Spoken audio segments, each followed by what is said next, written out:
All right, hello, everybody.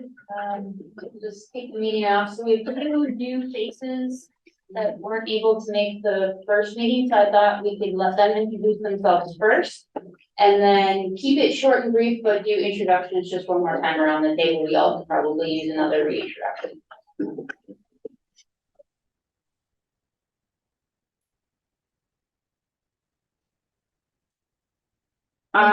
Who do we have us? All right, here we go. Please. Do I need to turn this on? Yeah, you push the button. Matt Roberts with the University of Oregon and Springfield Chamber of Commerce again. And, I wasn't here last week because I was out.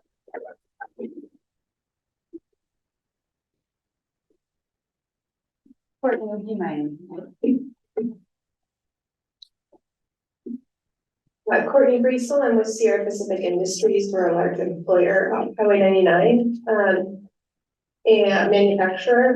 Prior to that, I ran the City of Springfield Economic Development Department.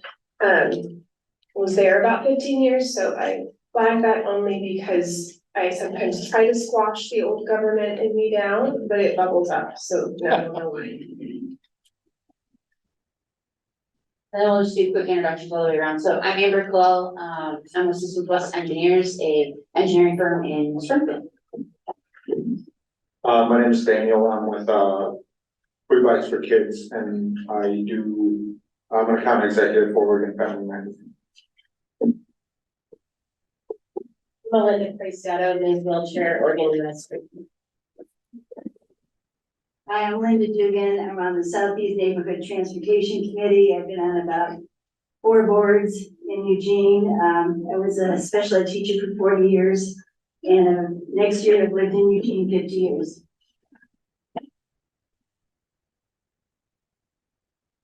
Susan Blaine, Community Health Director, Peace Health.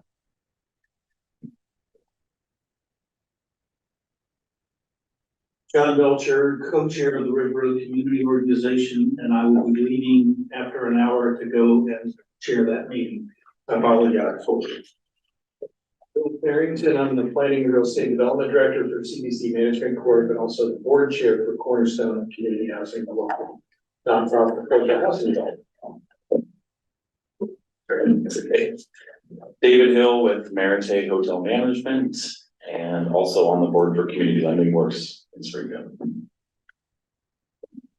Good evening, I'm Scott Davis. I work at Bicoastal Media. I own Sunday Standing in Spot in Junction City, and I serve on the Springfield Chamber Board. Hi, Michelle Hankus with Shelter Care. Karen Kingston, Architect and Founding Director of Better Housing Together. Jordan Ackerman, Planning, Public Policy and Management student at University of Oregon.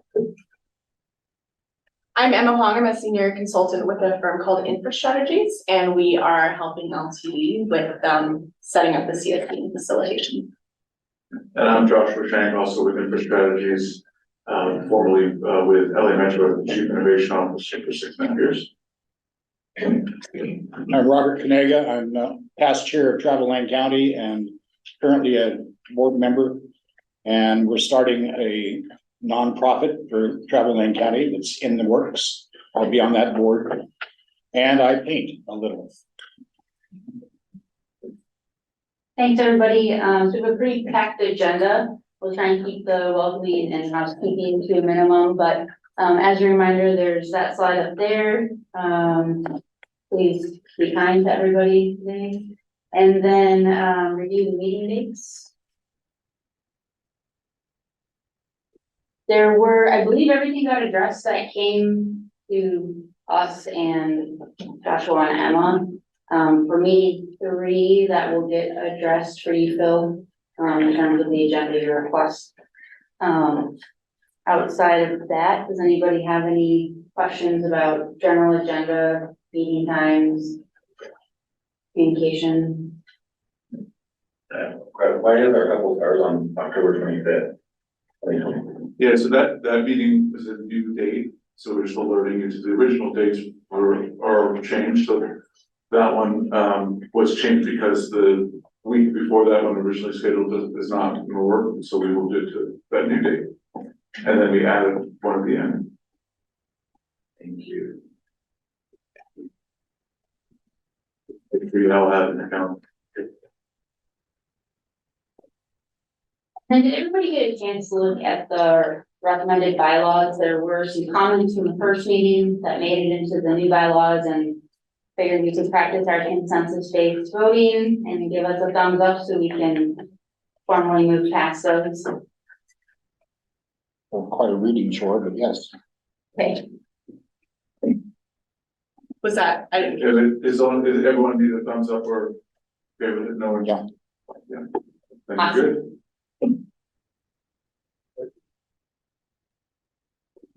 All right, Josh, I think you're up.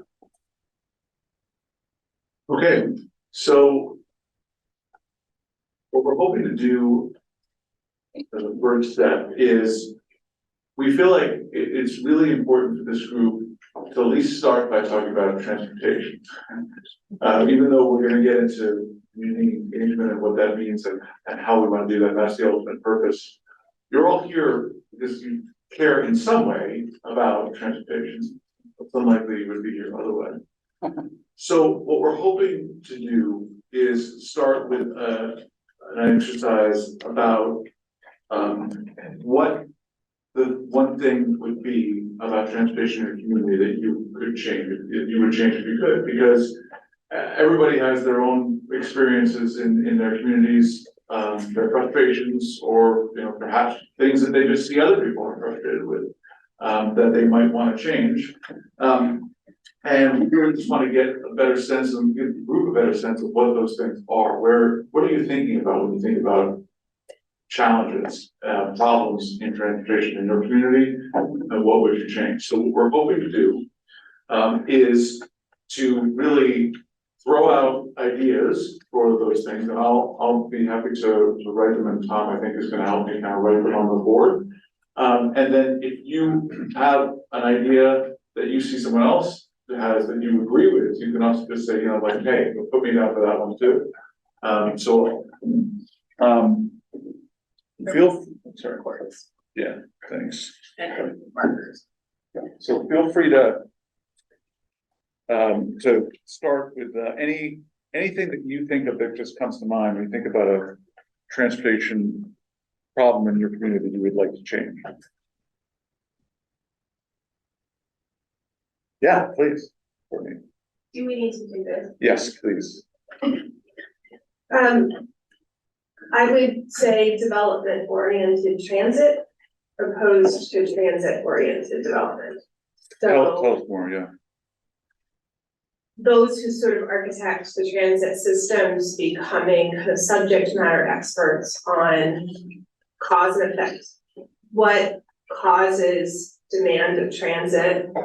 And so kind of how do you respond to it in a thoughtful way as opposed to trying to lead it and shape it? So I think it's just kind of more understanding of how do developments develop, how do communities grow and innovate, and are the transit structures set up to be responsive to that, or do they actually constrain it?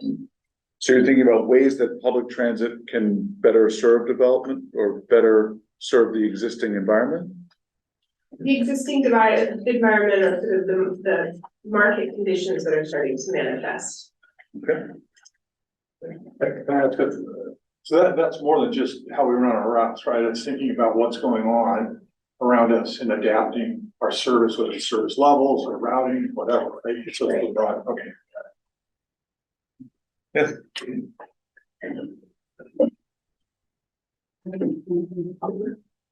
I'd like to see a more current needs assessment after pandemic, which really isn't over, but the main part is over for those 2 years. A needs assessment of what the community feels they need as far as transportation, specifically buses that have community input as to what their needs are.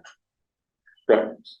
So you'd like to have more community input feed into figuring out the thing that you would change. Is that what you're saying? Right, like a survey or a broad way of getting information as to what the needs are.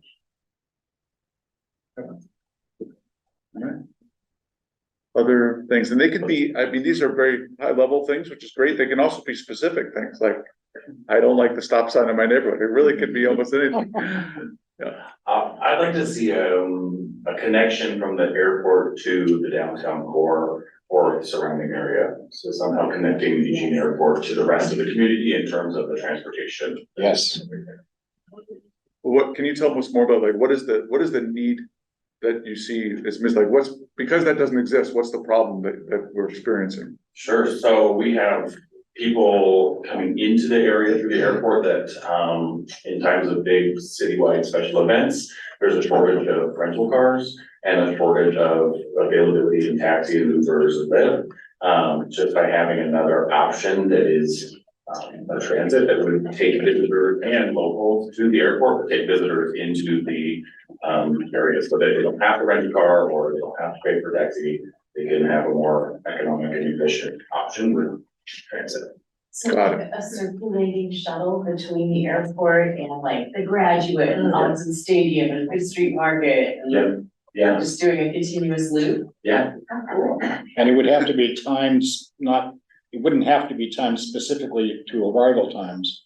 But we have such a busy arrival schedule now, that's gonna be even busier. And especially during big events, we really need somebody out there. Uber is doing a van now, just started. But that's, it's not cheap, and I think LTD could do a better job. So you don't have any kind of super shuttle type of service, like full van service there, just Uber and Lyft and? We And have smoke laden taxis. yes, We used to have a shuttle. We used to have a shuttle. What's crazy is that I think there is a shuttle to go to Portland. Yeah. Some Yes. hotel. Oh, like a super shuttle for Portland, Yeah, to go to like from Doubletree by the U of O, I think you can go to Portland, Yeah. it's 2 hours away. They have a connection, but somehow we're missing that, so I didn't.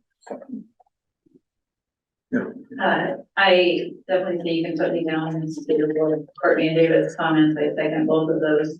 Also, I would like to add that I would like to see a reduction in the cost burden to rural citizens who pay for transportation services that they have little or no access to.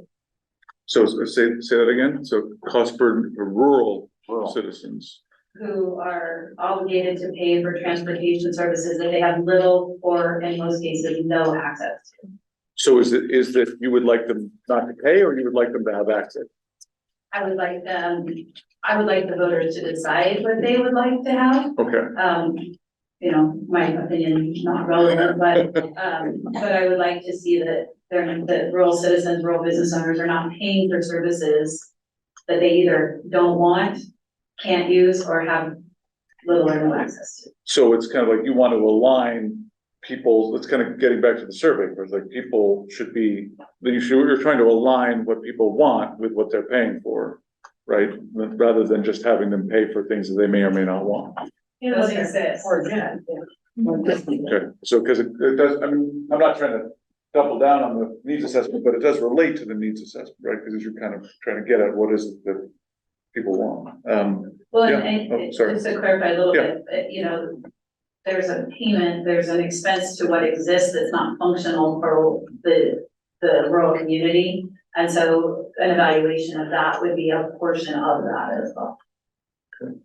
All right, yes, Regarding the bus to the airport, I know last time I took an Uber, it was like $30, which for me, that's kind of expensive, so I feel like it's for students going to and from the university, like, there's quite a few people who will fly in, so that's kind of pricey.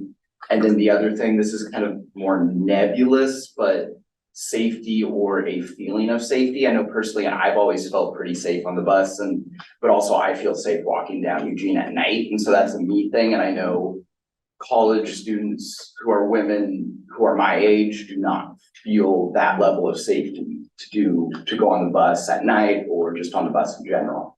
is there anything specific that you would change that you think might do the best job of improving safety? That's what I was thinking about saying is, because safety is a hard thing to do and it's almost outside the scope, but something I could recommend is I remember reading about it or hearing about it in a class, is like reporting, being able to report through the UMO app, like incidents where someone like harassed you or someone said things to you or something happened, be able to report that through the UMO app. So just to collect some data on that. I know data can't fix everything, but it would give you something to start with, some information. Patterns to look at. Yeah. Okay, so creation of better information, getting better information about safety could also lead to better outcomes and people would feel more comfortable. Yeah.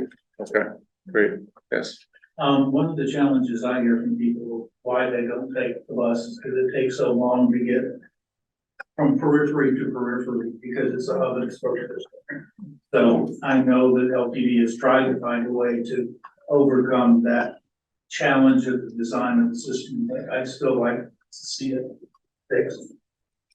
So you're saying, do you think the answer to that is like a bus or something else that's connecting those areas more directly, or what are you thinking? Well, the challenge is that it all routes, excuse me, initiate either at the Springfield station or the Eugene station. Right. And come back there.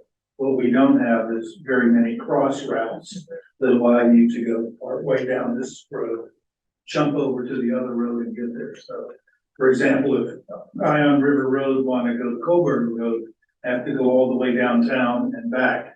And it takes 3 times as long as it would if I drove my car. So guess what?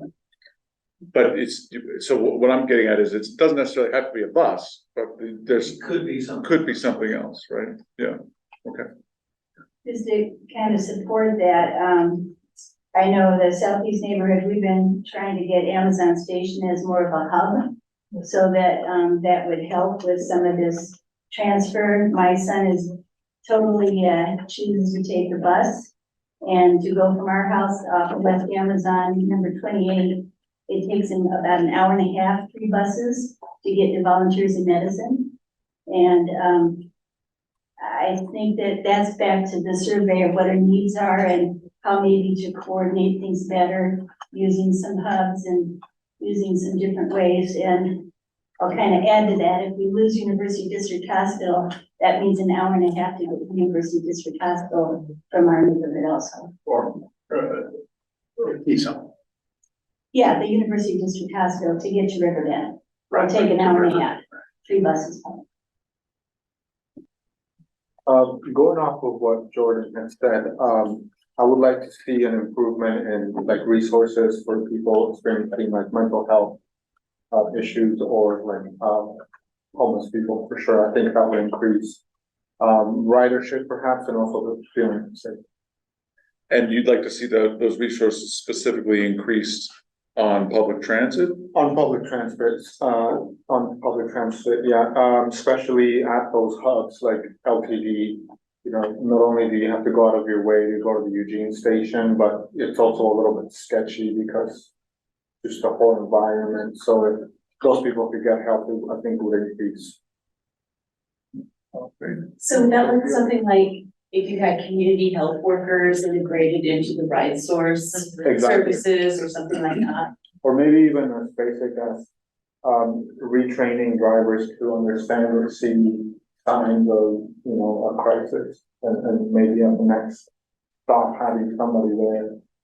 Maybe that just means connecting with other well, I can't remember what the cahoots, yes, connecting with that. So maybe those organizations are already there. It's just about connecting those bridges or making those. I like Jordan's idea of monitoring. I was thinking that if we could incorporate a way to keep that information and build it up and track which lines have the problems and then have assistance on those buses, just as a kind of a carryover, just to keep their eye on things. I mean, it wouldn't have to be on every bus, but if you get a pattern going, if one bus in particular gets a lot of comments, then have somebody go on that bus. Yeah, that's interesting, because I'm hearing a lot about like the need for a little bit of better information about what needs are across a lot of different things, including security, including transportation, and then using that to make informed decisions about where to allocate resources, right? That makes a lot of sense, yeah. Hey, I apologize if it's gonna be really circuitous for me to articulate this. In our community, there are some privately funded transportation systems that serve sort of niche classes, like there's a Florence Roadie bus that transports cancer patients to Willamette Valley Oncology for treatment, and they have like 2 or 3 stops once they get to Eugene, and then they go back that afternoon or evening. And there's a couple others that I just am not familiar enough to really describe well, but they do exist. It would be awesome if there was a way for our public transportation system to offer consult and expertise to those privately funded routes so that they're maximizing the resource. Because I know that some of the ones I'm familiar with are also managed by the funders, or the funders have a great deal of input and it's not their area. It's not their area of expertise. So if there was like a repository of expertise where a funder could say, all right, we're gonna fund this, but you, LTD, can tell us what are the best times of days, how frequently should we do this? Is this the best use of our resources to do this way? Am I describing this? Okay. Sounds like you're talking about partnership between LTD and private operators to coordinate and allocate resources more effectively. Is that fair? Mr. Chair. Okay, great. Yes. Yeah, I guess, kind of picking up on what John was saying, you know, I think flexibility is what I would prefer. Whether it's through routes or sometimes we box ourselves into a corner in this community because we have limited our ability to cross the river, a very discrete number of locations. And that I think then leads LTD to have a more limited set of route offerings in more economical ways that lead to the hub and spoke system. I prefer to see something that's a little more flexible and more integrated east-west, be it using Beltline, even using existing routes. We have a choke point at the Willamette River crossing that Beltline for all modes of travel. And there just really hasn't been a whole lot of focus, in my opinion, on really making that connectivity from the Covert Road corridor, for example, into Springfield at Pioneer Parkway and the MX system that runs along there, and on the north side at Gateway as well. I think there'd be just greater integration and more of a grid type of system rather than that as well. So you're getting at maybe there's an opportunity for a redesign of the service to some extent that could better serve needs? Yeah, I'd say not only redesign of the service, but also I'm not one to object to having the conversation yet again with the community about how many and where we have crossings of the Willamette River. I don't know some people. Okay. Two questions. One, the hub and spoke refers to like how it always comes back to kind of the main Eugene station or the main Springfield station. Right. Isn't there also a station in Santa Clara as well? It's not as big, but it's kind of similar idea, unless I'm mistaken. It's much smaller. It's Yeah. intended to really collect people from that part of the town onto the bus. And then bring them back to the Eugene. Okay, understood. And then I'm not sure if this already exists. Is there a bus that goes directly to the train station as well? Not direct. I know there's one near it on 5th Street on the corner of Steelhead, if I'm thinking correctly. So that's an idea following up on the to the airport. Right. So maybe we could add that to the airport component. Yes. I'm just gonna throw this out, Yeah. something I've been That's what we're bringing up for actually years. Free buses, Corvallis, Oklahoma City, Boston, Kansas City. And yes, people have to pay for them and there's different ways. I'm not supportive of a gas tax, but I think Corvallis uses utility. So everybody gets charged, don't quote me, but I think it's $10. a month and everybody rides free. I'd really like to see a free bus system. And I was kind of hoping with Jameson that maybe that would be heading our way. So just to clarify, so you're interested in a fareless system, not a free system, right? Yes, Because yes. somebody has to pay for it. Yeah, I said. But yeah, you're saying having a system where there's no fare charge correct. for boarding would be, you think that, what specific goals do you think that would accomplish? What do you like? Well, I think it would increase ridership for one thing, especially if we are looking at servicing communities better in terms of routes. So I think it increased ridership, which will help the climate, et cetera, et cetera. I mean, I see it as a lot of cities are going to this, and it seems like it's working other places. So you're kind of saying, I mean, I'm not trying to put words in your mouth, but you are kind of saying that cost is perhaps a barrier to higher ridership. Like one of the reasons people don't ride as much is because of how much you have to pay. Yeah, I think it is. Okay. It would be a more equitable system and would get people on the bus. Okay.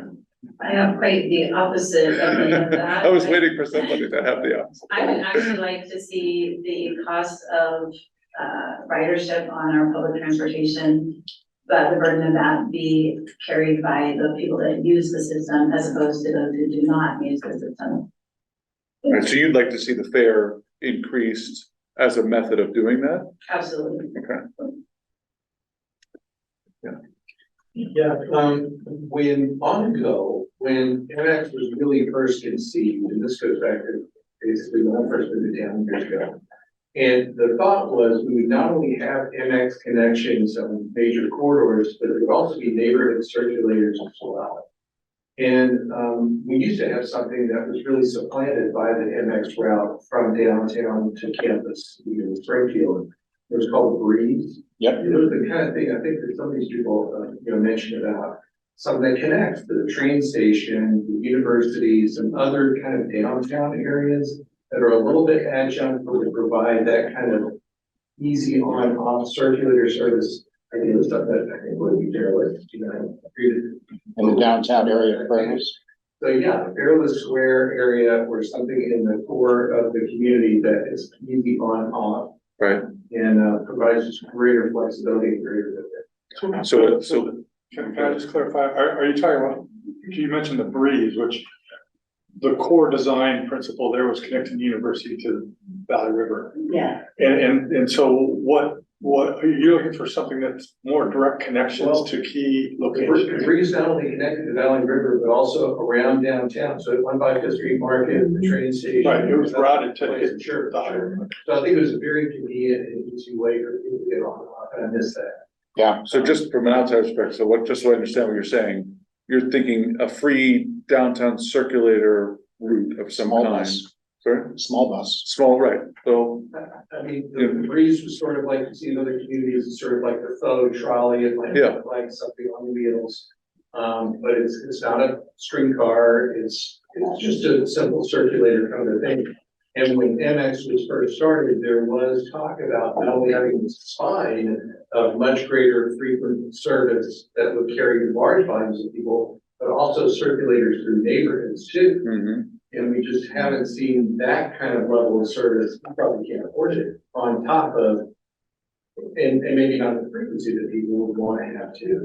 But I think there maybe are ways to try to conceive of that And more populous parts of town. And just so I get it, like what problem that would solve, you're saying that there are people right now, for example, who might drive downtown and then drive around downtown because there's no way to get around otherwise, or like, what is it that this would do? Well, I think because it would feed more people into the spine of the MX system than it is the way we have hub and spoke kind of just coming from major corridors. I think it would be something that will be ubiquitous throughout the whole community, supporting ridership everywhere. And also parking. Yes. The more people on the bus going downtown, they free up some parking than others. Right, okay, I'd like to expand on that a little more and have LTD look at the last mile issue, which is there are people who are far enough away from the bus stops that they don't feel capable to get there, especially older people are folks with challenges. So again, it's not cheap, but I'd like to see it explored. do you think the biggest barrier is the distance or the urban form? Like, is it that it's very uncomfortable or unsafe to walk, or it's just the distances are too far? I think it depends on where you are. For example, in River Road, we have lots of streets with no sidewalks. That it exacerbates the problem, but most of Eugene has sidewalks. So it depends. Okay, and what kind of first last mile services are you thinking of, like the? Well, I don't know. Okay. That's the question. fine, We yeah. have jitneys. I think that LTD is doing some research in the Cottage Grove area that might inform that, but I don't have an answer.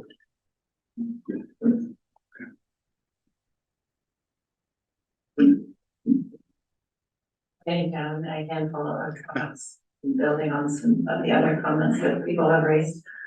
I would love to see our transportation system be more useful to people. And I'll talk say a couple of things about what I mean by that. One is that I do think that we do not yet have the network that we speak of. We have a lot of segments and we have a lot of strong areas, but we don't have a network that is legible to people, and that's resilient. And I think that when thinking about transportation, you want for it to be easily imaged by the public, for people to be able to imagine how it is they're going to get from where they are to where they're going, and to know that they have options. So I think that the strengthening of a clear network and also the integration of transportation options within that network, so multimodal system. Obviously, our transit district can be part of this puzzle, but transit cannot succeed if it's A+ transit in a D pedestrian environment. You're not going to see people using the bus. So I think we need to think more broadly about what a really successful, useful transportation network looks like. I would like to see our transportation system be safer. I think that there's a lot of improvements that don't have necessarily to do with service, but they have to do with basic safety and improvement of certain facilities or certain crossings, intersections that we know to be problematic and dangerous, and that we have to address while we're doing this work. Just a clarifying question, so when you're saying safer, you're not talking about the security issue. You may also care about that, but I'm saying you're talking about the safety of, like, with respect to people getting hit by cars, right? Yeah. So just assessing that danger in the way in which we're currently designing our environment to facilitate one type of risk and not protect people necessarily from it. I think also that as we're thinking about options and multimodal systems, that we need to be thinking about how transportation can support affordability. And I think that comes back to Courtney's point about our systems being designed in a way that we are serving, nodes and areas where we know there to be ridership. We're talking about transit, and then thinking about how it is that we can grow out that network. And then last, I think, because this is important as we're thinking about the form of the community we have here in Eugene, Springfield especially, but beyond that, that in our corridors where we are expecting for people to be able to live affordably and access what they need, but we might want them to be in a walkable neighborhood, that those are also the locations where we have access to frequent transit, that will make it more useful to people because it's inherently reliable as an option in those locations. And I think that as we're thinking about the broader network potential, that if our goals are to make sure people have a chance to not need to own a car or to be able to really affordably meet their transportation needs, then providing options to have transit serving places where a lot of people are living right nearby is critical. Good. Did ask for one thing, but it's okay. Yeah. I have way more than one thing. Yeah, I just need like trying to keep it to one. 15 minutes. Yeah. And I should say everything but everybody has made really good points. I'm gonna choose one thing. It would be to be safe on a bus when you're in a wheelchair. And that even includes ride stores. Ride stores has everything is amazing. Being someone who has to use it for medical appointments, it's more who they contract out with. it's extremely unsafe, you're not secure in there. But also some of the buses too, you're actually not secure, like in a manual wheelchair. You can be strapped in and you have your brakes on and you still swing around in the bus. You're like, I have to like grip onto the wheel and grip onto the seats, just so I don't move, secured. So we need better secure things. And there is one bus on 11, and I wanted to scream out for joy. Everybody would thought I was crazy on the bus the other day, but it actually, like, it's like a newer bus, it looks like, and it comes with, has like the hooks, and it actually secures you really, really, really good. If it's done correctly, because I've had one driver not do it correctly. Okay. These sound like legal violations more than a suggestion for improvement. We really should investigate that, because that FTA requires that people be secure on all those vehicles, so we'll check into that, but, anything else? Okay, you gave me like 15 minutes. I wanna give you one more, because that was so critical, like immediate thing. Is there anything longer? More bus stops in areas where Bus people stops. do pay for the service, but they can't use it.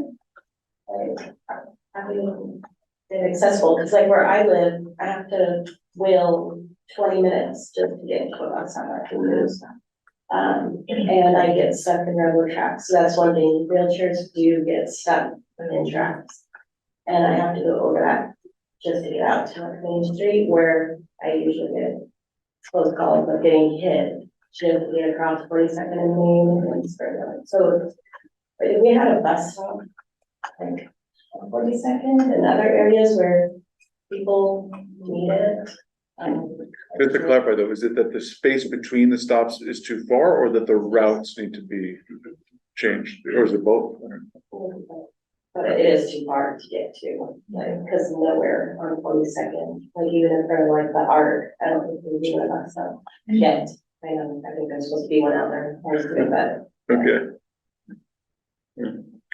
That, what you're talking about is sort of what somebody had brought up, like the last mile issue. Like sometimes, I can walk a mile and a half or a mile, but sometimes when it's 2 miles, and then I want to take the bus, but then there isn't enough bus stops that I then have to get off after just riding it for maybe a quarter mile, and then, so yeah, I think consistency could be something that I would like to see.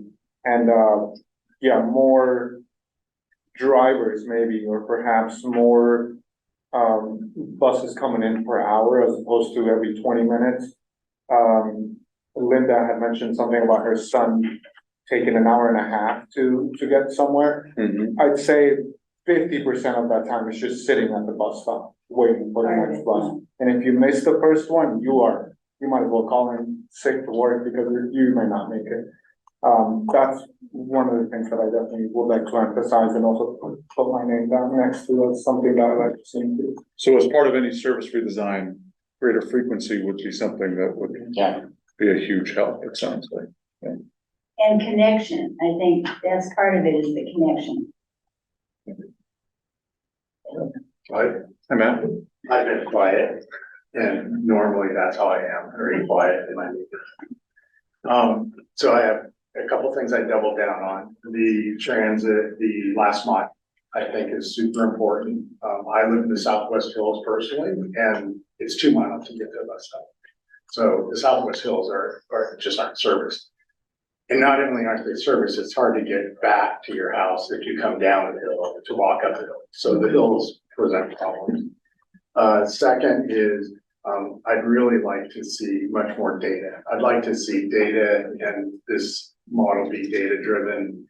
We're told at the university we're 40% or 30% of MX ridership. There's no data to support that other than just what people think they see.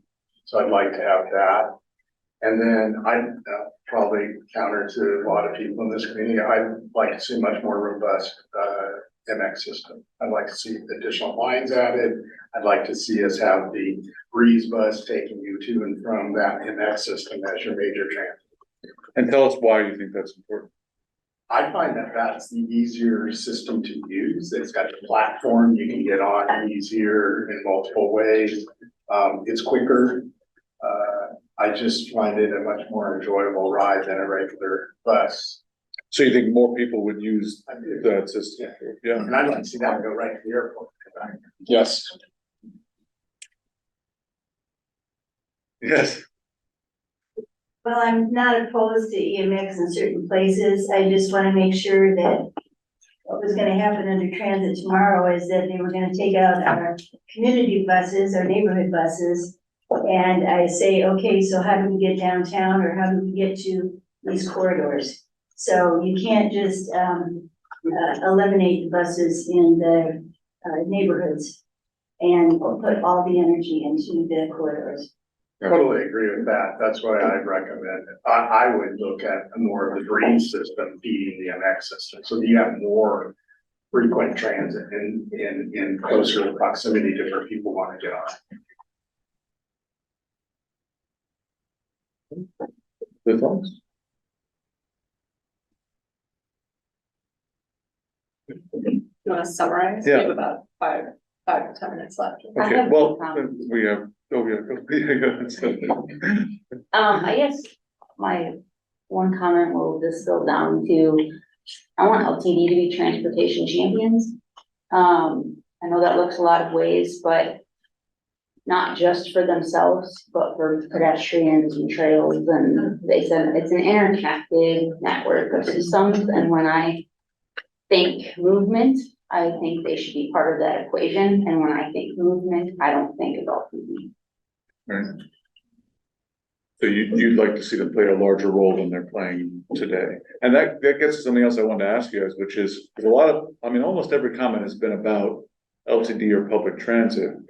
Are there other elements of the transportation system that besides, because we don't have to confine our thinking necessarily to what LTD does today or controls today. So are there other things that besides public transit or besides LTD that bother you or that have or present a challenge in the community that you would like to change? Yeah. I think it gets to what Courtney was first hitting on, that there's just not a good integration between the jurisdictions here locally, kind of how our development occurs, and we've committed to putting MX or service on a given, major corridor, but without really regard to what's on that corridor. So we end up having stops that are a third of a mile apart, and one of them still happens to be where there's gonna be a 7-Eleven and a gas station put up next to it. It's the antithesis of transit-oriented development. And it's not the kind of development that really serves that development nor the transit system well either way. And so I think we're missing a great bet to really integrate kind of transportation as a service, the way kind of people are talking about here, and the way I think people desire in the community, and how our aspirations for how we want to develop our community too, and have this kind of almost ubiquitous kind of service, but also to, enliven and revitalize areas of our communities that really need it. And we're just kind of working a little bit at cross purposes or siloed, either those organizations or LPD, and the mission is this, and the money is that, and it's not really blended together in a very coherent way. Right. So better coordination between agencies, better governance of the larger picture. It sounds like what you're getting, right? Putting the buses where the people are and where they want to be, and not necessarily just putting them randomly and hoping that somebody will build an apartment complex there. Coordination between the community would be wonderful. So let's get specific about that. We just finished a River Road Santa Clara neighborhood plan that started off with a $450,000 grant to talk about transit-oriented development in that plan. It didn't happen. Now we're going, theoretically, the city of Eugene is going to look at doing similar planning in the Bethel area and in the university area.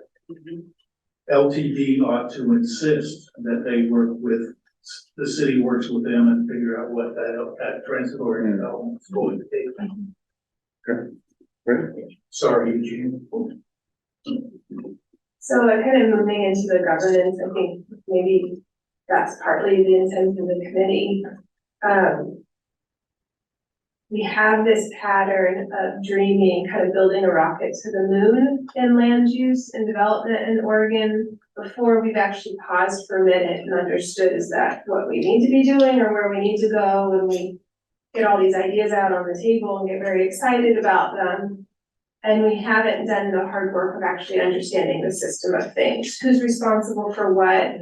Who under the land use goals or laws has actually control over what components? And so I think that network isn't very well layered in a meaningful way. So if we're doing a corridor project, the city may be out in front engaging with property owners who are impacted, but the transit district may not be sitting in the right seat at the table at the right moment, taking responsibility for the components they control. So before we build the rocket to the moon, maybe it's better to have the discussion about what is the network of things and who's responsible for which components, and do our internal facing and external facing policies align or conflict? Okay, so an assessment of governance and responsibilities and figuring out how to align them in a way that actually gets towards achieving goals, right? Yeah. This is pretty similar than what people have been talking about, but this is a question. How does LTD work with the like planning and zoning people in the county and city, and also like the businesses and nonprofits? Do they work together? Do they talk? Like, could you talk about that a little bit? In a really short way, I'll just say, state law requires us to coordinate. We have the regional plans that are developed are intended to coordinate the development of land use with the presence of transportation. Transit's a part of that conversation. The MX network that had been planned was based on connecting development that the cities were identifying together. And I would say the way our network is set up, particularly our frequent transit network, it's intended to connect all those dots as well. When it gets down to where development happens first, you know, we are part, there's a requirement for how transit and other services need to be involved in the transportation.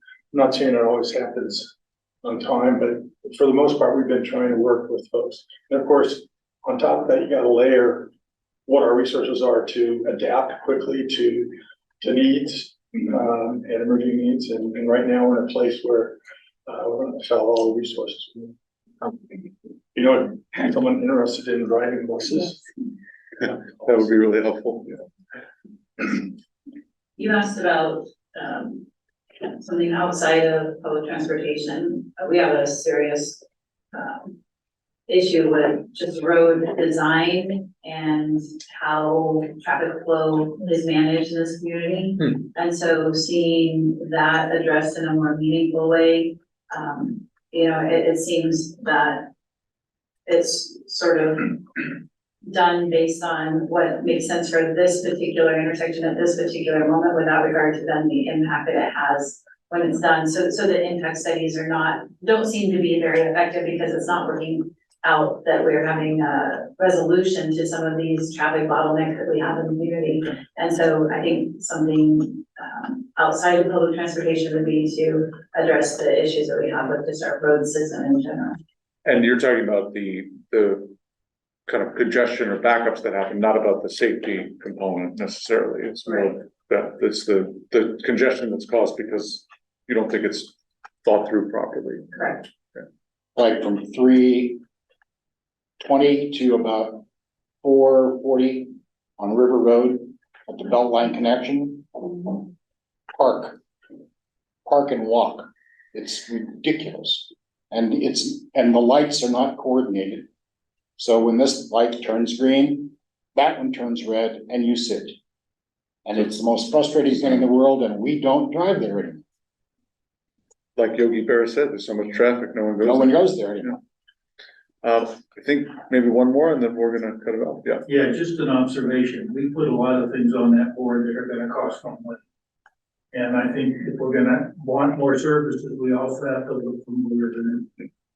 Yeah, so I was gonna try to summarize a little bit. I think that's a really salient point. Is like I heard a lot of agreement around the idea that some different types of services are needed, some changes in innovative services, how frequently it comes, how safe it is, how secure it is, all of those things, a lot of common agreement about that. And then where there are areas of disagreement that I heard, it's about, well, who pays and who benefits, right? That's always what areas of disagreement tend to come down to, right?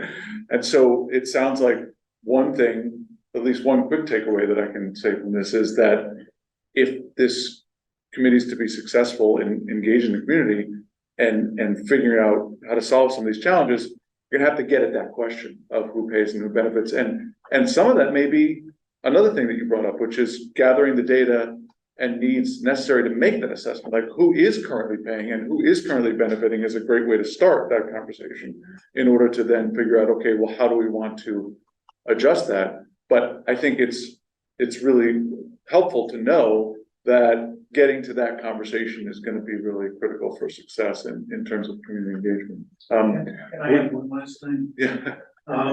Salt Lake City has done a wonderful job of doing regional planning around transit. And they sold it to the voters. And one of the reasons they sold it to the voters is they also included a no change scenario, which turned out to be the least attractive of the bunch. So whatever future selling or discussing of projects that LTD and others do, there should be a no change scenario as well. I actually studied that very thing in my last job, before my last job. It's a good case study.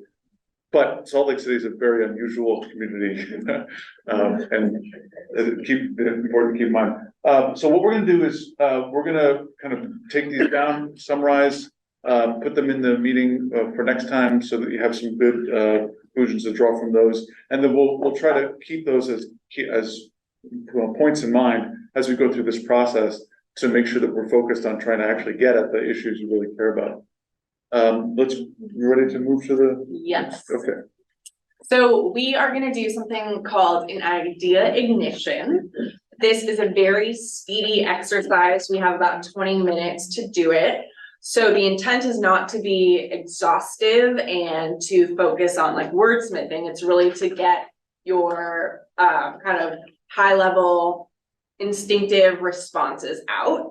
So we're gonna ask everyone to just break out into groups of 3 to 4. And the purpose of this activity is to just get you to start thinking about what community engagement means to you. It helps to kind of provide some, an understanding of like what we're working towards. But we're not trying to like solve it in these 20 minutes. And so I'm gonna ask everyone to break out into groups and you'll assign a note taker because we're not gonna have every group share out when we come back, but we are gonna collect all those notes. So if you aren't sharing out, don't worry, we're still taking in all of your inputs. And so the prompt is here and it's just asking you to think about what community engagement means to you. This is, a pretty essential question when it comes to putting together a framework for community engagement. So we want to make sure that there's some conversation and shared understanding of community engagement, and also give the opportunity if we feel like there's very a spectrum of understanding that we actually flag that and can potentially have further conversations about it. So it's 6:28 right now. So if folks can break out into groups, and we'll come back at 6:45.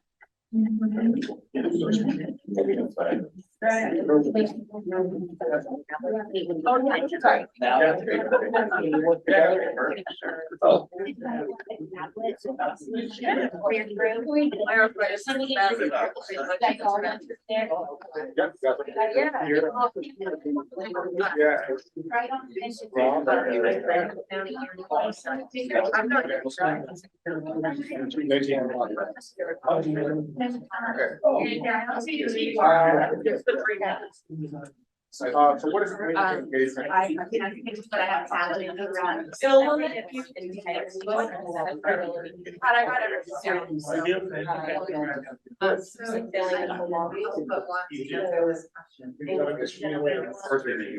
and yeah, what I'm Yeah, he's texting me too. I'm like, what are you doing? I get it.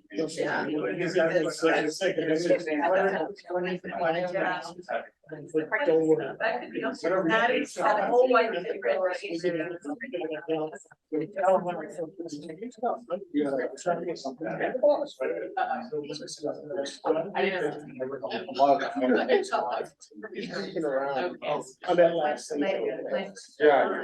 Yell out.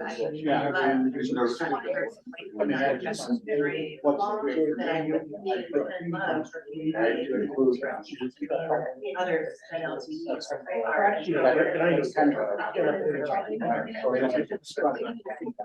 What you think?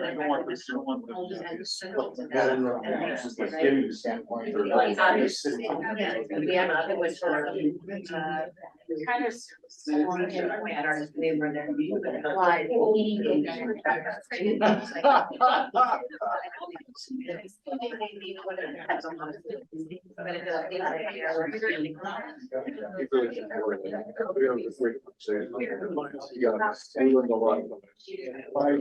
Yeah, no, good. We've got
Is that where? Yeah. Unless you're already.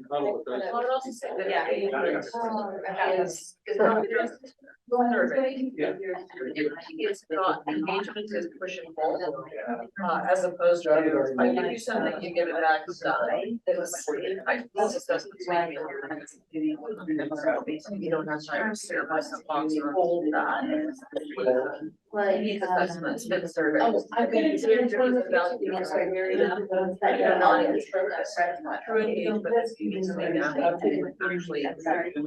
It's not, or there's something so we're give and take. Very nice.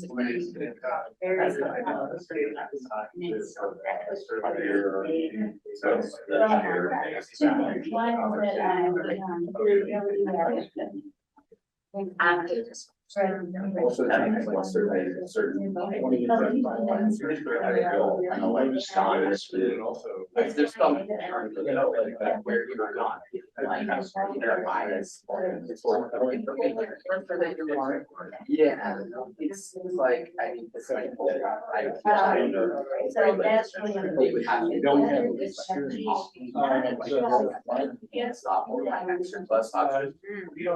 Well, Nice.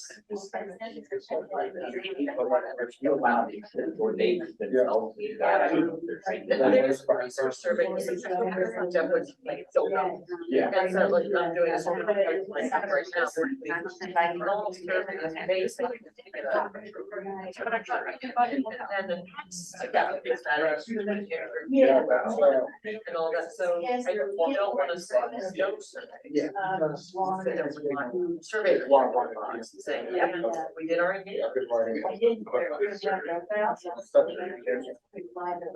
Yes. Some of the things I can do. I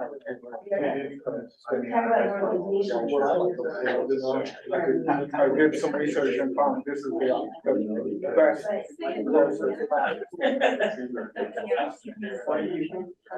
Yeah. And it's like polls.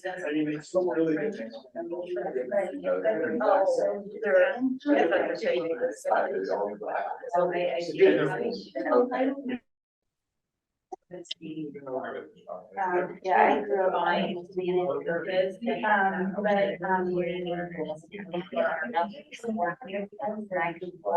so yeah, 6.5 miles. And what I could later. That's I am not.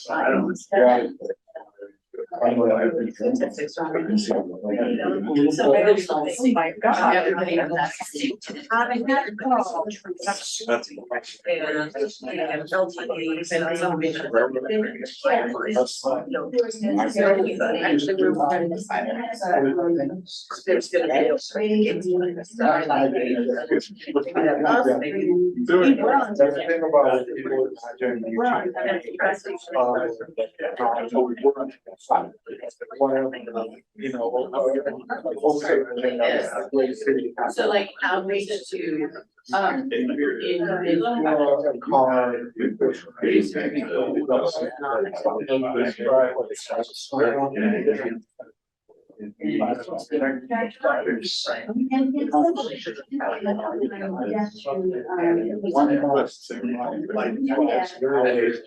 It was in your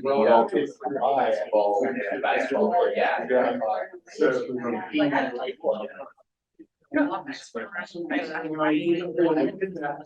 I was one of those.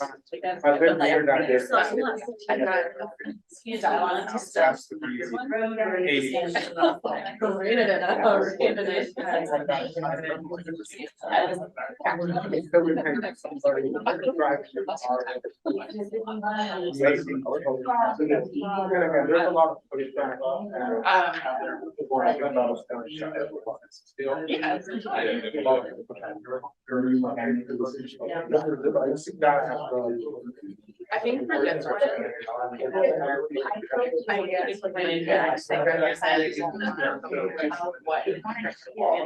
Yeah, like a lot of people in the neighborhood are not there's Yeah, it's primary. So that's what I do. Loud. If I just take like a city, like, how do I? And never. And also.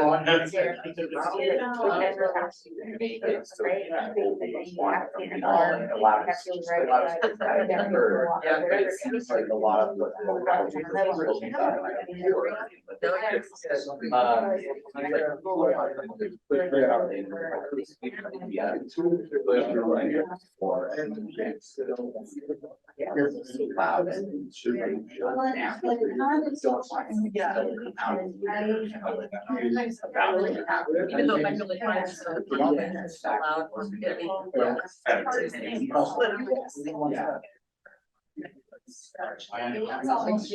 Yeah. And I don't actually. I'm. Yeah, no, it's. Yeah.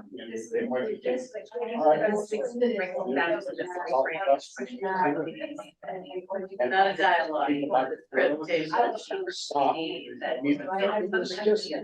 It was amazing.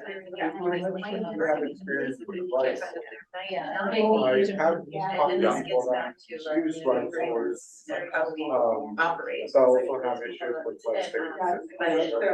Who they are, and we say engagement is when we fill up this water. How- Well, I have to really. So when now we're moving forward, so I got it. Oh, That's not. That was like 20 years. Well, I did the migration, I learned so many different programs.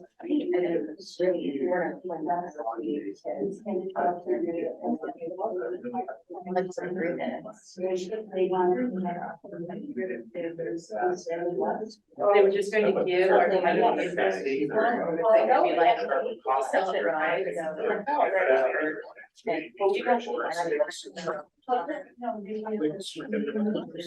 It's just like, that's what you're doing.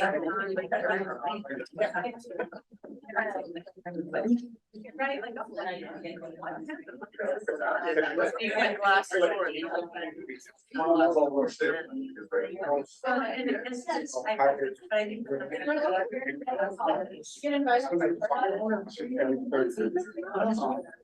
I know what you want. Maybe yours. No.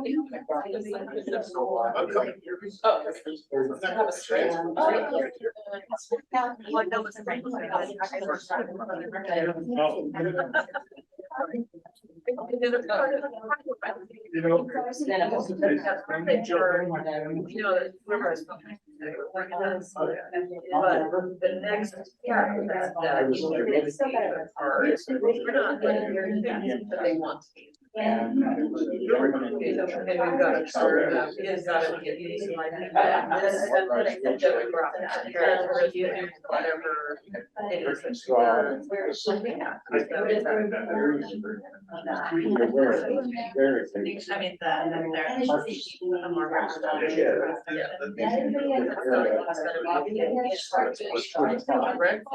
but also. I think this gets, we was looking at all this. Because you had to open the. World.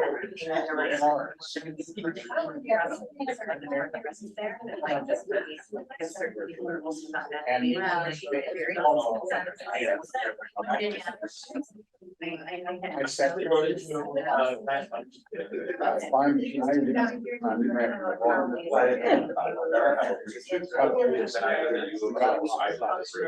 Understand the question I have about that university, so it makes sense to. But that is not bad. You know when to lean forward. And I think that when it gets to that in a particular way, because of the familiarity of the department, you're very familiar with that. So I can make it clear to the end of that, and other maybe. There's when you're part of probably coming out. We have 4 more minutes, so we're gonna ask you to come back.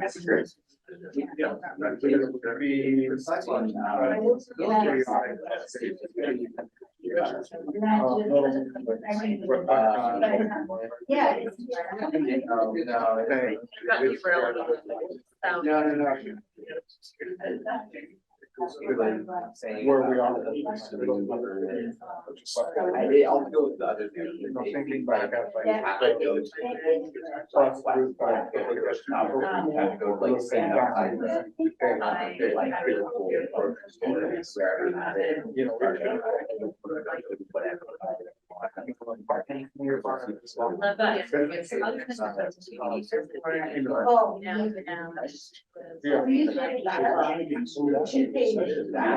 To get that broad base.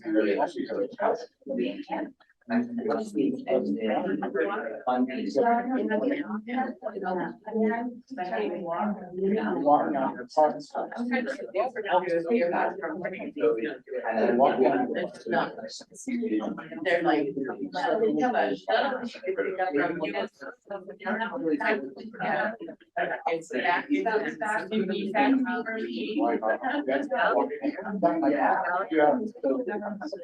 It's back. I mean, I think that was like, yeah. The exact opposite.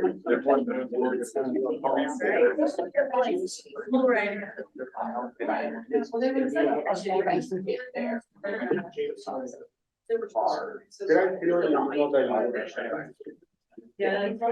But that is hard, that's.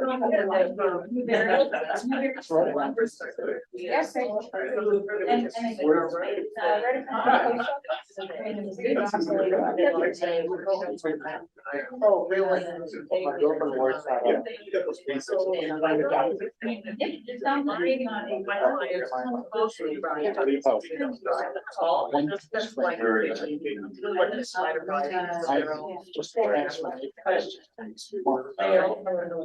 And it's sort of object.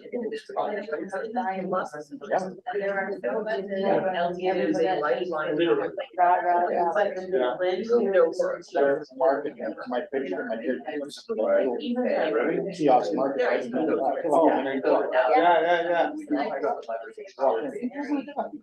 All right, we're gonna wrap it up and, start reporting out. Like, this is my first time going on sort of thing, and like, oh yeah, we use each other. I think it's.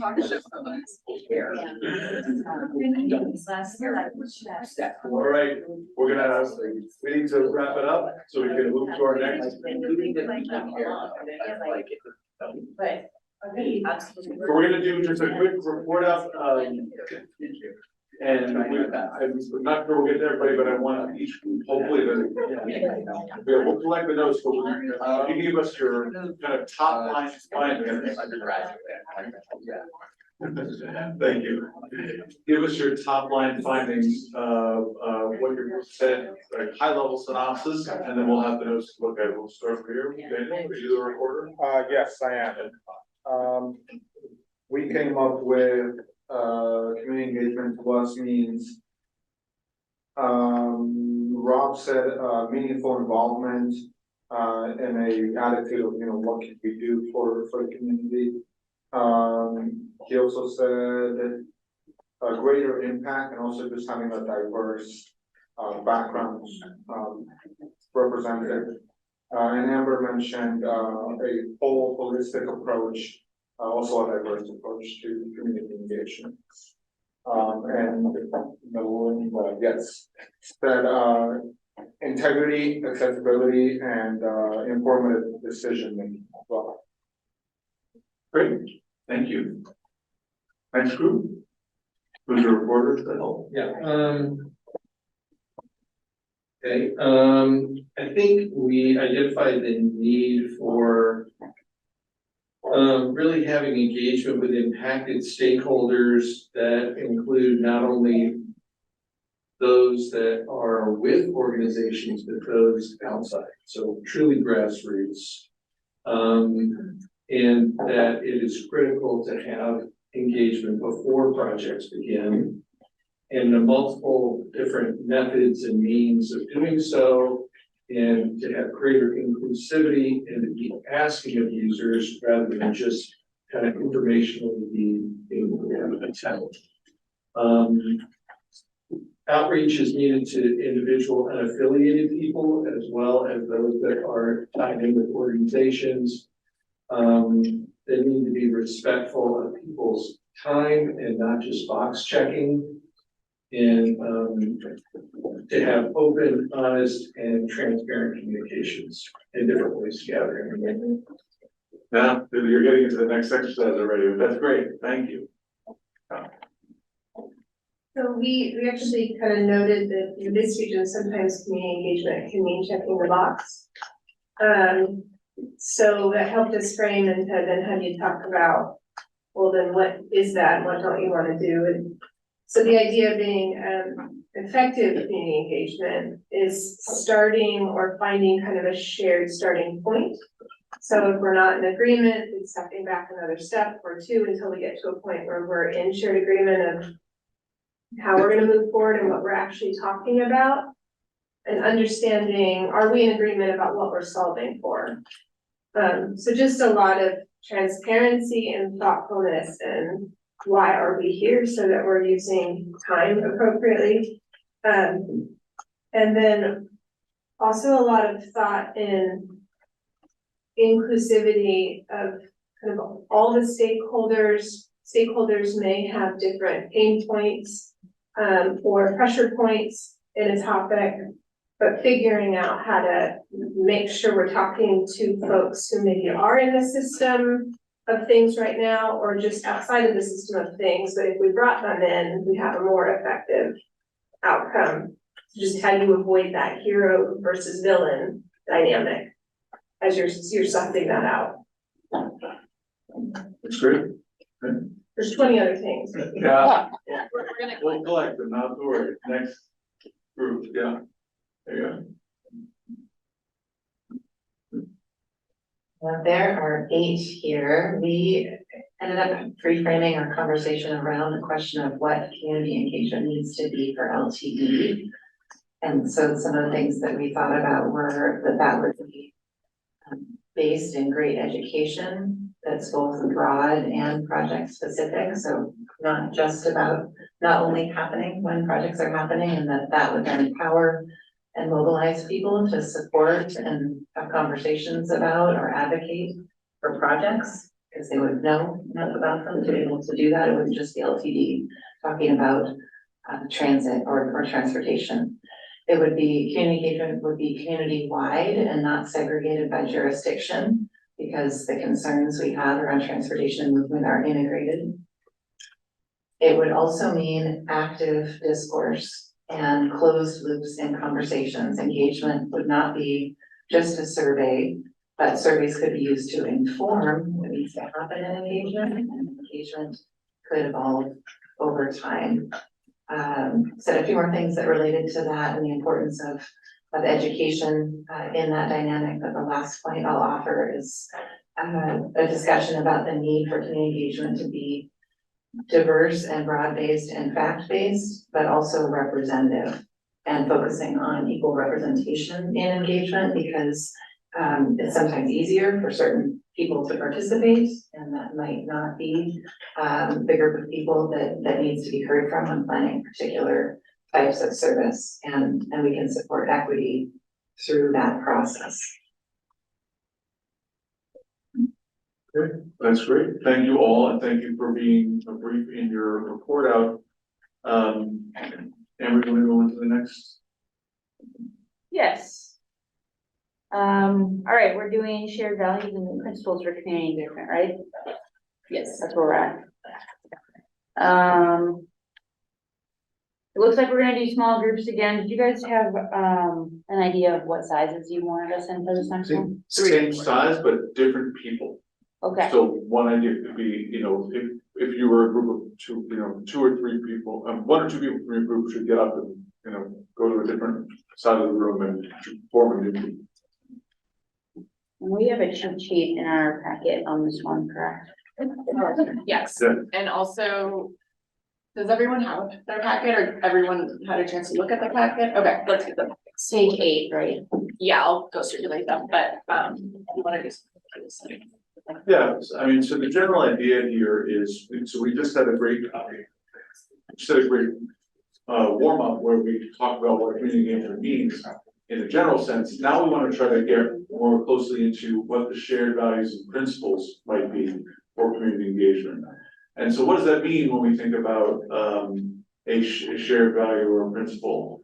Well, these are the kind of cornerstone of what we would agree on as far as how we would behave during the engagement process. So these are fundamental beliefs, guidelines, standards that everyone can say, okay, this is how we're going to conduct ourselves during community engagement. And the purpose here is that when you establish those shared values up front, that helps to clarify the expectations and make sure that we're all on the same page about what we're trying to accomplish. It can potentially minimize conflict because you're now saying, all right, we agree that these are shared fundamental beliefs, shared values that we're both operating under, and that can also help improve the decision-making process. So that's the theory here. The way we're gonna have you do this is, like I said, 1 or 2 people from each group, please switch to another part of the room. We'll have new groups, and what you can do is discuss what potential values you might want to include. We've given you some ideas, but those are just to kind of start your mind going. Those are not, obviously not the ideas that we're recommending or anything like that. It's just, those are ideas of what you could come up with and things around that. And try to come up with what you think those mean to you, and which values you want to put forward and what they mean to you. And then after, what do we have, about 30 minutes, probably more like 20 minutes at this point, we'll return to share those out and see what kind of common ground we can find among the groups. So any questions on that? Does that make sense, everybody? Okay, let's do it. Yeah,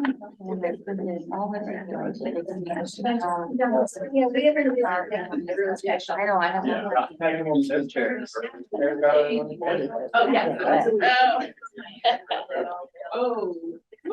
There you go. Yeah. You're gone. Okay, well.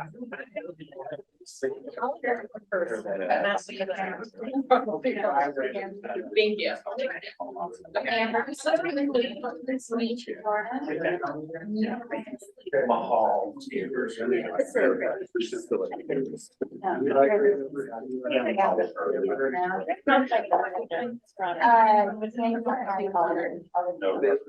So,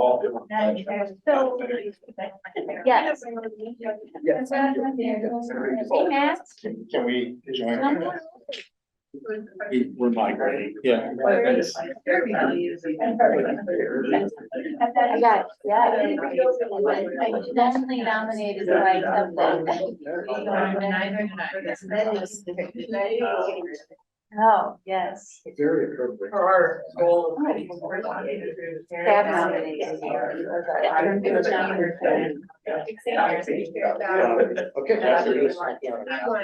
All right.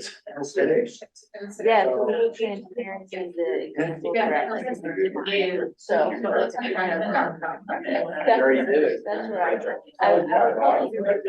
I did help with the everything, Yeah. morning you was And so it's kind of you might want to, you know. So we're done. I mean, I'm just letting you know that I feel. So that was, so the first meetings are. But I guess. Yeah. Community is important, like, I think you're probably, if there a way, how they do that with you to so, yeah, I guess for the first thought process, I feel like that should be, even if it's different for everyone, it's also something that probably. I mean, like, people should come into the process, kind of thinking a little bit outside of themselves and their own personal interests. But for mine, so is this for like shared values or you're just, it's just, right? I would say for the plan. Yeah. Oh, okay. Student engagement by kind of like. Yeah. Okay, got it. In that case,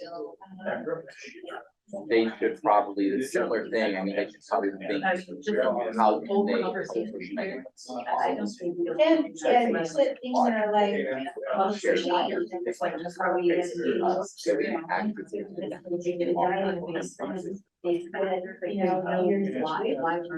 Okay, I mean, I good feedback for either. Can I reframe? Yeah. If I understand, are you, when they enter in, like a conversation, Yeah, yes, I think that is what I'm saying. Especially now that it's within the context of. Yeah, instead of. All about. Yeah.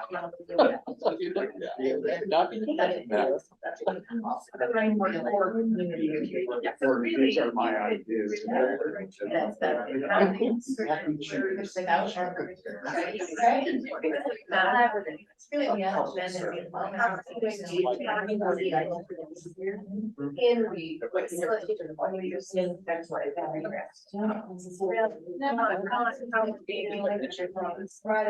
Yeah, but that was really. I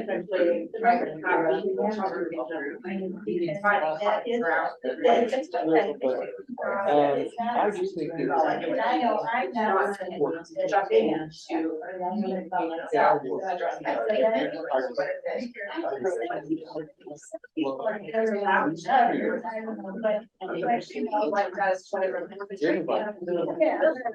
And then this we're gonna. Gonna help you to that. So let. So a way to try to establish. Whether it should be. How is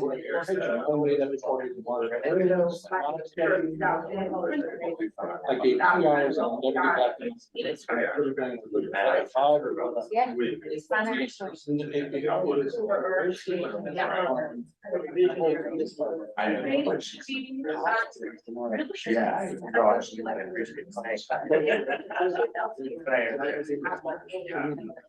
Number one. That means that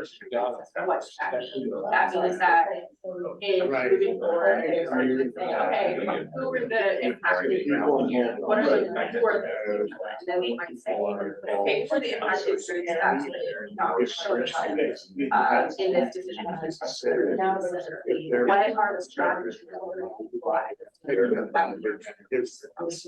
So today's meeting about the next meeting.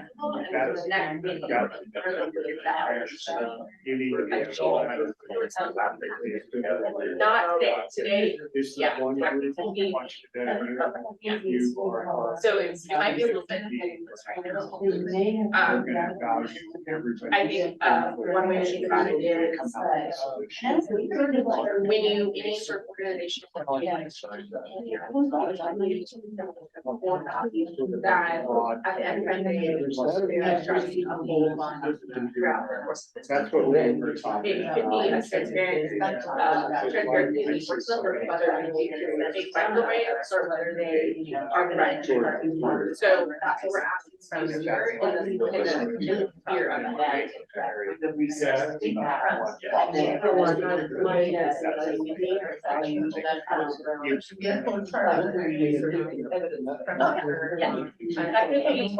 Yeah, and we've heard that earlier today.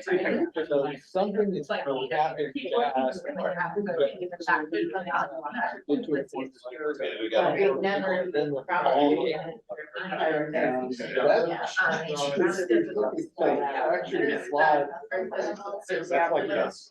Yeah. Yeah. Have like problem focused, like it's not, like you said.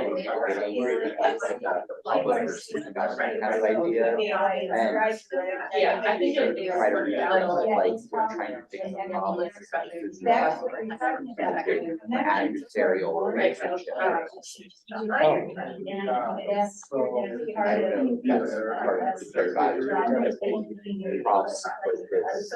One curiosity. I guess collaborative. Navigating conflict, contradictions, how do you react on that? Always trying to.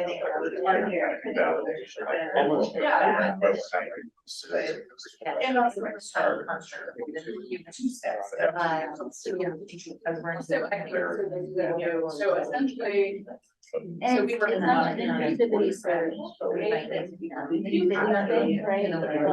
that needs to be, no matter what all, everything you said, agenda, and not have X on it. The ability, we have to guide.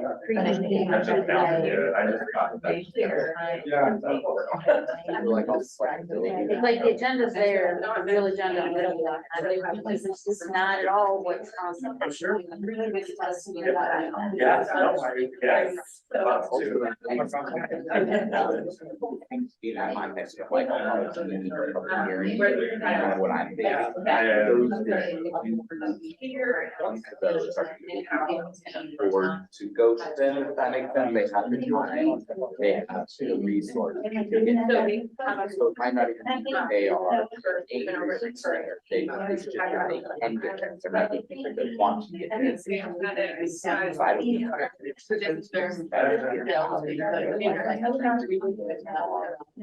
That's where they know.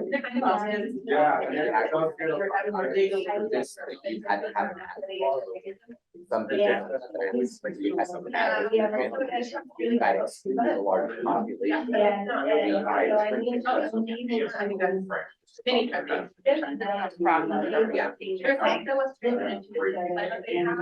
Which I think really. I'm not sure it's how to.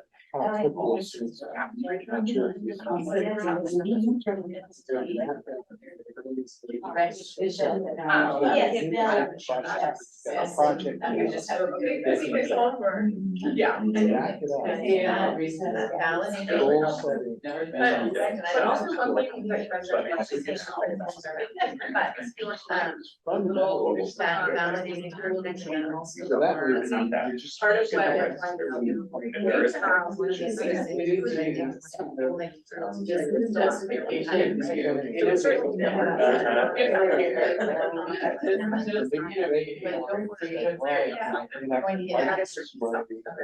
And the end will be either. We're kind of in this role of trying to. So I would definitely encourage. And that's what you're asking. Make it electric. There's a lot of.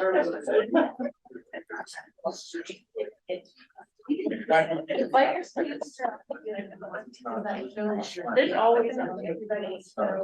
It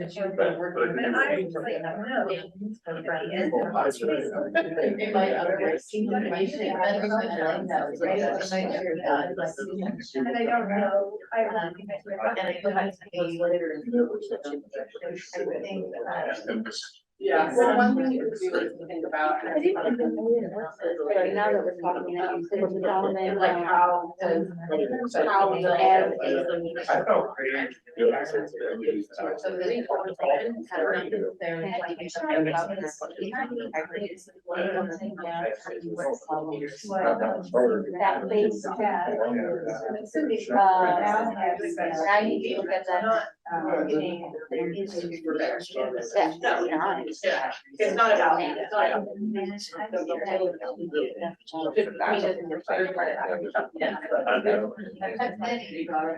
Yeah, I it was probably like they have.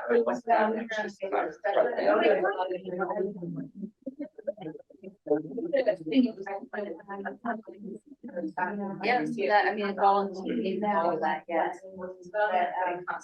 Staff, should be in. Also just. Staff sometimes. I mean, I think. Yeah, we do it 5 more minutes. Well, did you, so I was thinking around your last little bit, so you know, most. No, the one on the. So I took everything else, but you're saying that that wasn't addressed, and I would really agree with that. So that we can. Everything that you said, So as far as this, you know, Public life.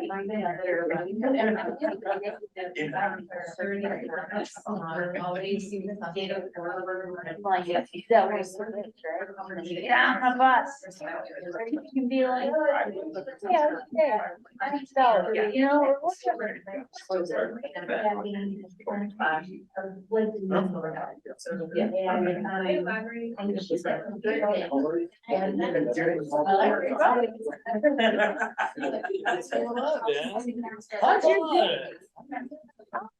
Yes.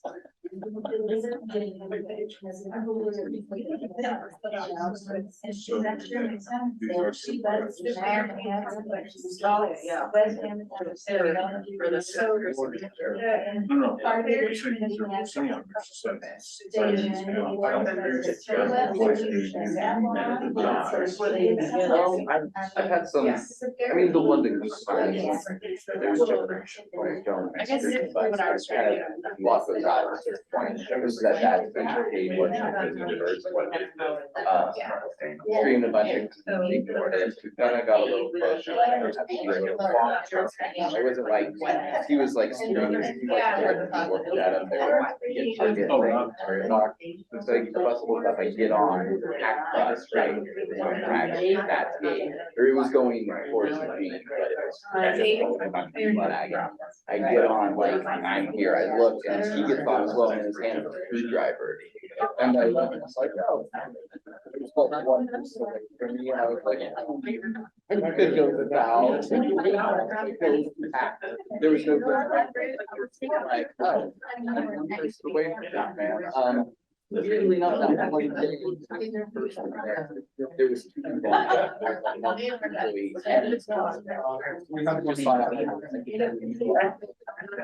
So he eventually just like moved his driver to the person, like he just had this is the mistake, and then as we get to the station, I get off and I see like two doing pull up behind and like go rapidly towards the bus. So it's like interesting. But so that's kind of it. But yeah, I think that's what I'm doing. Also got like the community. Yeah. There's always been kind of about, we have like these. And it's maybe the challenges. They were like. You know. I think this word, it's a 37 times per hour. Yeah, there's always.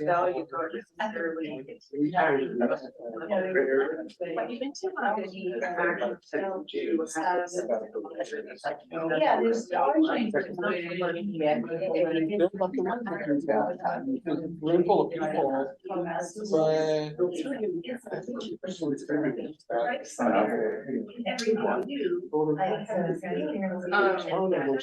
set up and. Oh, the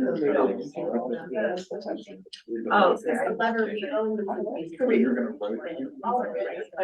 It's, yes, but it wasn't in it. It was an ineffective. Right, at least they got.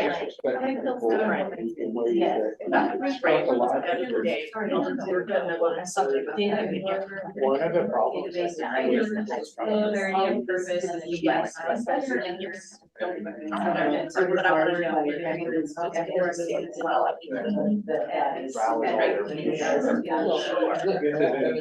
All right, we gotta wrap it up. We're gonna start reporting now. And you don't need to return to your seat, so you can stay where you are.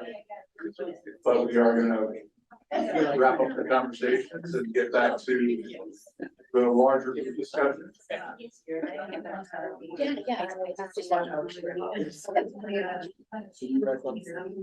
Yeah, I was at one of them. I'm not sure which one. I was at the, there's a post-it note at the meeting I was. All right, so for the larger group discussion, what we're gonna ask you to do is, just like what we did before, have someone report out from each group, but in this case, we have a little more time And we want to use the time we have remaining in today's meeting to try to find areas of common ground, where we can kind of categorize or collapse some of the themes that we're hearing from each group, which will help to guide how this group operates going forward. Because the whole point of this group is to establish a new framework for community engagement that allows LTD to work more effectively with the community and build trust so that we can establish and accomplish common goals. So before you can establish what you're trying to achieve, it's helpful to look at how you want to go about doing that together and where there's shared values. So that's the whole point of this exercise. I'm going to start on this side of the room first instead. So who's reporting out from this group? I will. So we talked about data forward or data-based framework, clarity of purpose that would include both is the board or governance in agreement of purpose before community engagement begins, and also does the process. Can you say those slowly? What was it? Agreement on Clarity of purpose. Clarity of purpose before, so the clarity of purpose of the engagement before the engagement begins? Correct. Okay. Yeah, and also to that point, does the process, do those that are a part of the process understand the purpose? So for example, does the CSC know why we are convening? Would be an example of that. Respect for stakeholders. What are financial implications? Fiscal responsibility and metrics for follow through. Okay, that's a lot. So, okay, database. Sorry, for metrics for follow through, do you mean metrics? Like a structure, is a structure in place that has to measure the outcomes. Okay. Measured outcomes might be a better way. And then what was the last one? That was. Oh, that was okay. Okay. So as far as clarity of purpose of this council, do people feel like that's something that we established, or do we need to go back and talk about that again? I know we talked a lot about it in the first meeting, but do people feel like that's clear? We're not clear? We did not. Okay. I was not here the first meeting, so I own that component. But I think are we here to have a discussion about framework for governance around community engagement? Or are we here for discussions about better transit development or policies or themes? And so that was some of the questions we were initially wrestling with, and sometimes the exercises can make it a little murky. Yeah, so just to clarify, the purpose of the transportation exercise was just to allow people to express their thoughts about that topic, because we know you all have thoughts about that topic, and I thought it was a great way to find some common ground, but that is not the purpose of this council. We're not expecting this committee to make transportation policy recommendations or anything like that. We are hoping that you will develop a framework for how to engage the community about what it is that LTD does, which is mobility and transportation. So, I hope that helps. So we're here to frame your engagement process. That's right. You're here to set a framework for how LTD engages the community. That's right. Section 2 describes it pretty well. I mean, it makes it clear that if you're working on the outreach aspect of it, the outreach. Yeah, I think the fact that we did an exercise about transportation may have been a little confusing. I just want to make sure we understand that. You know, that doesn't mean we can't talk about transportation just because we're trying. This is a mobility agency, so. Okay. Anyone from other groups want to comment on any of these, like things they like, things they don't like? We had integrity, and that was like fact-based backing, so we want to make sure that we understand where the decisions and data is coming from. And you said you framed that in terms of integrity. We did. Okay. Our group also identified respect as a shared value. And that was in our due diligence in communicating with groups. And our obligation, or the communicator's obligation to do their due diligence to know how to communicate with the group and not expect the group to define the communication for us. And is that similar to how you were thinking about respect? No, but it's. Okay. Can you tell us a little more about how you were thinking about it? I think we were thinking in terms of making sure that there's a cross-section of stakeholders present, that there is an understanding that we're coming from different opinions and we all have a different pain point. So that's the direction we're going in. Yeah. We also had And it's probably in all things, right? Yeah. So, sorry, Amber, you're saying your group also had respect? We did, in terms of time, we're all here giving time, and time is a finite resource for everybody. And so we wanna make sure that that's highly respected. Do you think that measurable outcomes relates to the database, or are those, tell me more about the difference between them. In my world, those are two different things. Data-based means that decisions and conversations are not focused on emotional, what I feel, but what I can prove or can see numerically. Well, it feels like the street's very congested. Well, is it? Well, there's a time study. It's yes, it is, or no, it's not. Whereas measurable outcomes is a measure of change from the beginning of the project to the end of the project, whether that project is in communication, how did we communicate and how did that work, or whether it is an actual project that we put a light up on a street corner and how that changed traffic. Got it, thank you. That. Okay. All right, this group have other things to add? No? We also had data-driven and fact-based in our list and outcome-oriented, which might be different from measurable outcomes. Yeah, tell us what you mean by outcome oriented. Being clear that the work of engaging is not an outcome. That the work of engaging is in service of an outcome, and that relates to respect in the sense that we understand that people have other things to do with their time. If we aren't thinking about really focusing that energy towards a needed decision and an outcome. But that is an outcome that potentially you would be measuring, right? It's not like, yeah, so there's some overlap, but I see there's some differences. Yeah. Can we talk? And really more about a way of, and in our conversation, a lot of our discussion, you probably would be coming to the table or setting the table for others to come to, and so thinking of like, well, we want to set an expectation that our work is outcome oriented. So that's really wonderful. Is that kind of like not doing engagement for the sake of doing engagement, like engagement to have actual, like impactful results, like people's input is actually being used to do something? Is that what you mean?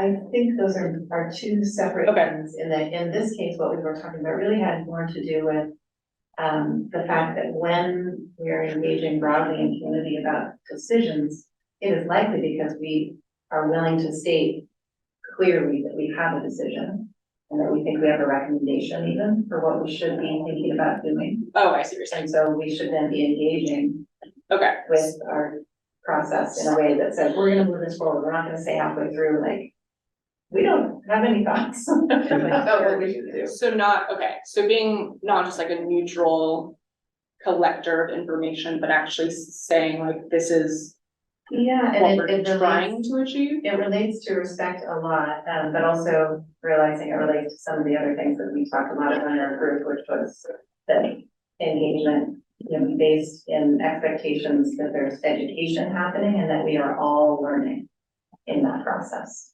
Because there won't be any decision that we need to make as a community where someone, any person or entity comes to the table already knowing all they need to know.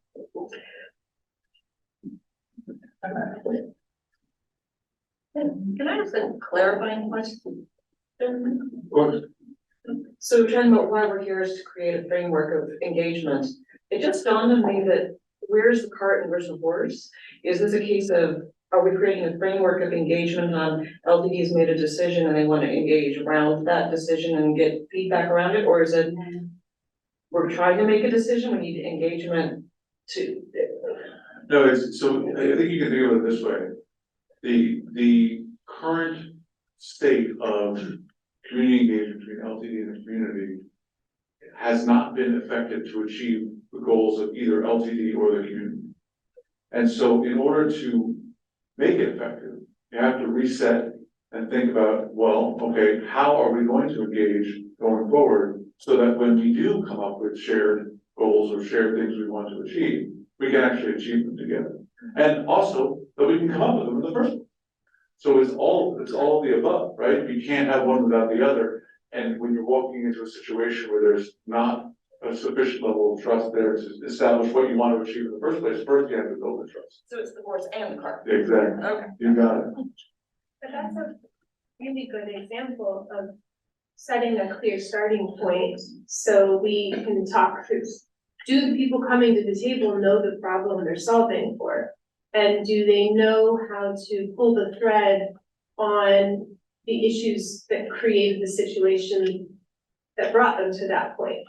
You know, is the community process set up in a way that everybody can at least start on that common ground, which is we may not agree on the solution, but we can agree that where we are today is not the right place to be and these things cause it.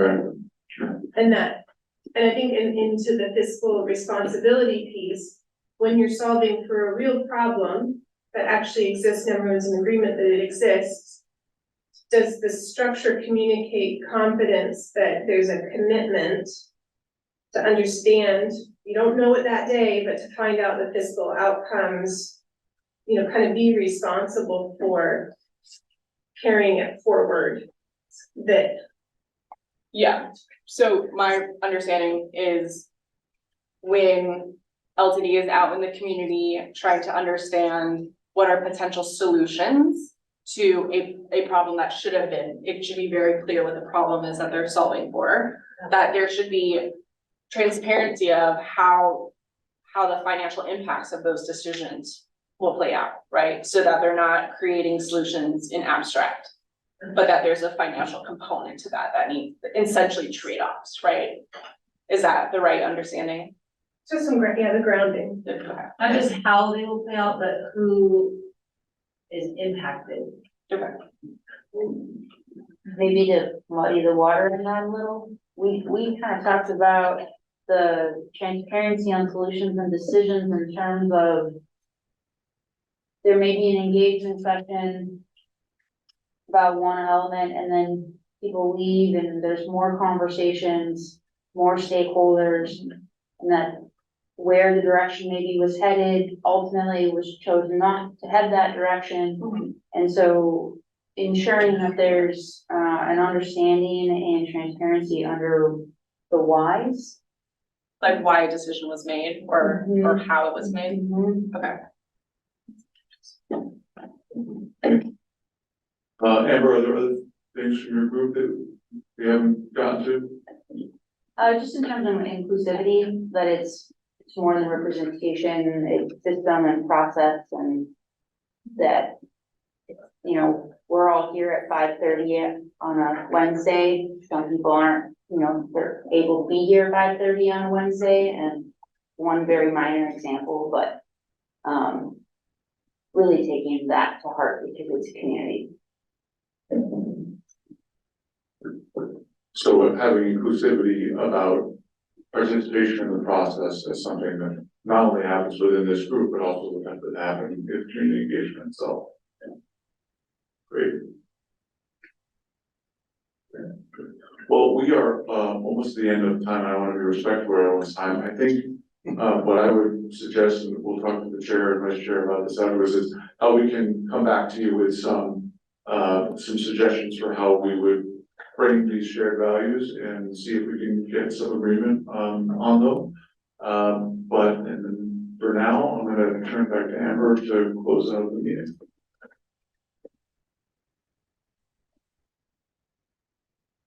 Next meeting is October 25th. Look out for a quick survey. Emma, do you have comments about the survey? Yeah, the survey, so we're gonna send out a survey that will go out, it'll be quick, it's just to basically get some reflection going on if the meeting structure, if the tempo, the time, all of that is kind of meeting your needs, or if you have any changes that you wanna suggest. And then we will send out a summary of the meeting notes, similar to what we did in the first meeting. And then also feel free to email either your chair or vice chair or the COCA email address if you feel like you wanted to make comments that you didn't get a chance to make. Or even if you need some more information or clarity on anything, like we want to make sure that we give that to you, and so we won't know about it unless you let us know, so.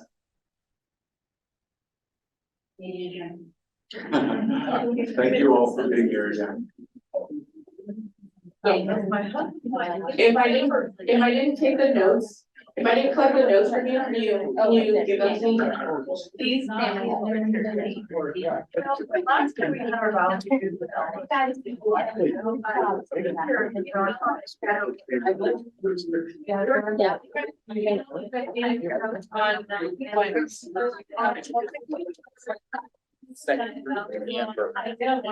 Okay, well, I have this.